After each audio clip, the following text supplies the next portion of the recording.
हमारा देश और पूरी दुनिया जलवायु परिवर्तन के दौर से गुजर रहा है।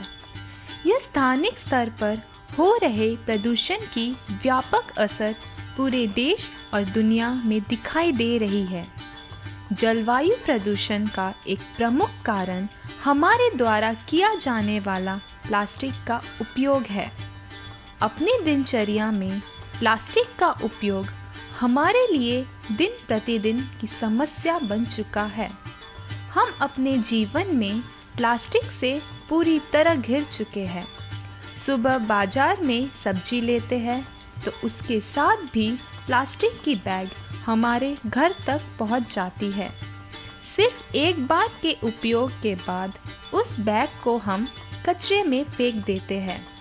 प्लास्टिक के कचरे के ढेर बढ़ते ही जा रहे हैं और अगर यह प्लास्टिक जल जाए तो आसपास की साफ हवा को प्रदूषित करता है। इस समस्या की रोकथाम के लिए स्थानिक स्तर पर सामुदायिक प्रयास अनिवार्य है।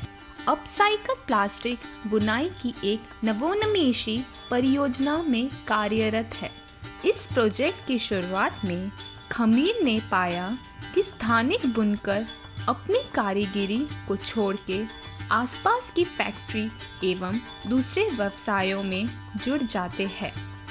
उनके घर की महिलाओं के पास भी बुनाई का कौशल है, पर वो घर में रहते हुए भी उसका उपयोग नहीं कर रही है। इस कौशल को बचाने एवं महिलाओं को घर बैठे रोजगारी के अवसर मुहैया कराने के लिए प्लास्टिक की बुनाई पर काम शुरू हुआ तो हमें तुरंत ही समझ आया कि परंपरागत बुनाई की कला में यह आधुनिक समस्या का हल ढूंढने की बड़ी संभावना है। पहले प्लास्टिक हम कबाड़ी वाले से वहाँ से ले आते हैं, भूज से यहाँ वॉशिंग करते हैं, वॉशिंग करके कटिंग करते हैं, कटिंग करके फिर हम वीविंग करते हैं। जो सीट के हिसाब से सब बनाती हैं बहनें और बैग बनते हैं। इसके अलग अलग तरह के अलग अलग कलर की प्लास्टिक आती है जो बैग बन रहे हैं। यह प्रोजेक्ट के प्रथम चरण में नाबार्ड के सहयोग से खमीर ने बेहतरीन काम किया और उसे नाबार्ड की तरफ से 2017 में बेस्ट एनजीओ का अवार्ड भी मिला।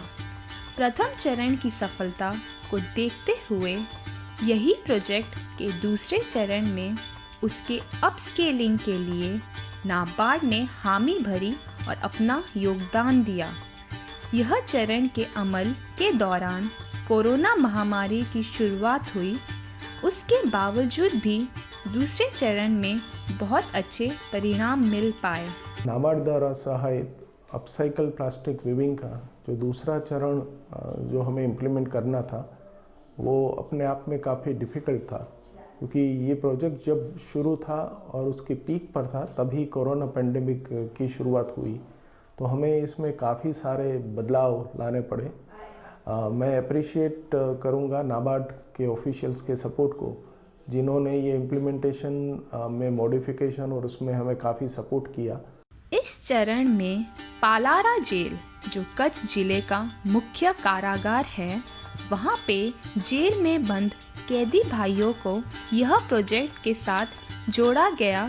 उन्हें तालीम देके प्लास्टिक की बुनाई के संसाधन के लिए जेल प्रशासन के सहयोग से एक केंद्र शुरू किया गया।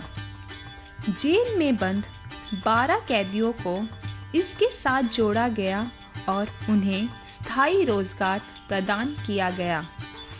उसके साथ साथ खमीर के पास के गांव की जो बुनकर महिलाएं यह प्रोजेक्ट में जुड़ी थी, उनका क्षमतावर्धन भी किया गया। वो जो डिज़ाइन बना रही थी उसमें डिज़ाइनर के सहयोग से बुनाई से लेकर फाइनल प्रोडक्ट बनाने के तरीके में काफ़ी नयापन लाया गया।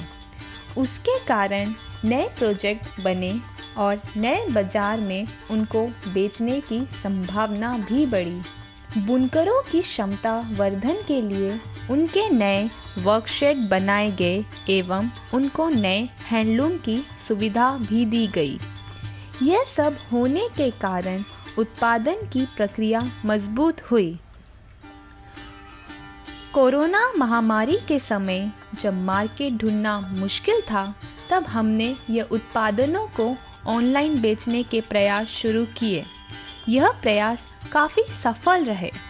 हमारे साथ जुड़ी राजीबेन के उत्पादनों के जाने माने ई-कॉमर्स प्लेटफॉर्म ओखाई पे लॉन्च किया गया। उसे बहुत सराहना मिली। प्रोजेक्ट के साथ जुड़कर सक्षम हुई राजीबेन आज स्वतंत्र उद्यमी के रूप में अपनी पहचान बना रही है। उन्होंने अपने नाम राजीबेन के नाम से अपनी ब्रांड शुरू की है और प्लास्टिक अपसाइक्लिंग के माध्यम से अपने गांव अवधनगर की 22 महिलाओं को रोजगार भी दे रही है। इनकी बेटी और बेटे उसमें उनका हाथ बटा रहे हैं। राजीबेन आज दूसरी महिलाओं के लिए प्रेरणा का स्रोत है। इनके माध्यम से यह प्रोजेक्ट महिला सशक्तिकरण के साथ उन्हें आत्मनिर्भर बनाने की एक मिसाल भी खड़ी कर रहा है। हमने पहले तो बहनों को सिखाया, ये सब तालीम दिया। पहले तो शुरू में तो बहनें तैयार नहीं हो रही थी, ये बोल रही थी कि ये काम है बनकर आदमी का है, बहनें नहीं कर सकती।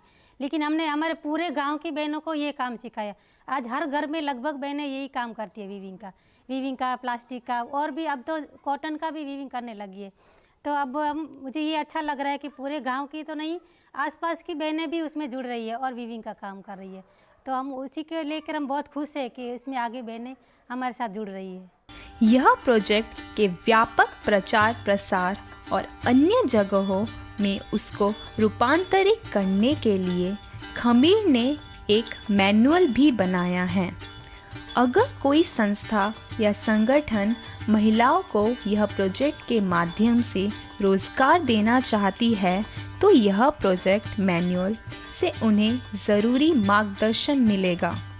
हमारी आशा है कि भारत के विभिन्न इलाकों में यह प्रोजेक्ट के माध्यम से प्लास्टिक के कचरे को अपसाइकल किया जाए और स्थानिक स्तर पर रोजगारी के नए अवसर प्रदान किए जाए। खमीर की कर्मचारी राजीबेन वनकर ने संस्था के सपोर्ट से खुद का माइक्रो एंटरप्राइज शुरू किया। यह जानकर बहुत खुशी होती है कि वह भी महिलाओं के बड़े ग्रुप के साथ अपनी अगुवाई में स्वरोजगारी देने का काम कर रही हैं। मेरे हिसाब से यह प्रोजेक्ट सही मायने में कारीगरों को आत्मनिर्भर बनाने और रोजगार प्रदान करने में सफल रहा है।